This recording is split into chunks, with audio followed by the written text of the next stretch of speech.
Budget estimates and ఎక్స్పెండిచర్ది మేము CAG report ఇప్పుడే నెట్లో ప్రింట్అవుట్ తీస్తే అధ్యక్ష, బడ్జెట్ ఎస్టిమేట్స్ కర్ణాటకది 2,31,142 కోట్లుంటే ఇక్కడ 2,31,642 కోట్లుగా చూపించారు. ఎక్స్పెండిచర్ విషయంలో కూడా అధ్యక్ష 2,61,932 కోట్లను చూపించారు. కానీ కాగ్ రిపోర్టు నివేదిక ఆధారంగా ఎక్స్పెండిచరు 2,54,525 కోట్లు, అంటే దాదాపు 7,000 కోట్లు ఎక్స్పెండిచర్ ఎక్కువ చూపించినట్టుగా ఈ కాగ్ రిపోర్ట్ను బట్టి చూస్తాం. అంటే మొత్తంగా తప్పుల తడకతోని ఈ వివరాలను వాళ్ళు పొందుపరిచిండ్రు. వాళ్ళు కేవలం ఇదంతా కూడా ఒక గత ప్రభుత్వాన్ని బదనాం చేయాలనేటువంటి ధోరణి కనబడతా ఉంది అధ్యక్ష.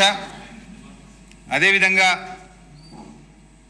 ఇందులో ఉమ్మడి ఆంధ్రప్రదేశ్ వ్యయము తెలంగాణ వాటా అంటే 1956-57 నుంచి 2013-14 వరకు 41.68% ఖర్చు చేసినట్టుగా గంపగుత్త లెక్క తీసినారు.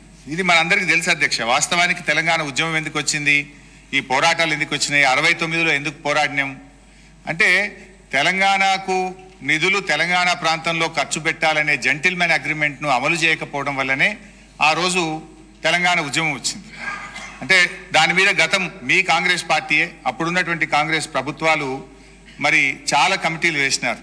అప్పటి controller and auditor general Kumar Lalit committee కానీ, supreme court judge Vashishtha Bhargava committee report కానీ, బీపీఆర్ విఠల్ గారి రిపోర్ట్ కానీ, అన్ని రిపోర్ట్లలో కూడా ఏముందంటే తెలంగాణ ఆదాయాన్ని ఆంధ్ర ప్రాంతంలో ఖర్చు పెట్టినారు, తెలంగాణలో ఖర్చు పెట్టలేదని చెప్పి చాలా స్పష్టంగా అనేక రిపోర్ట్లు చెప్పినటువంటి విషయం కూడా మనందరికీ తెలుసు అధ్యక్ష.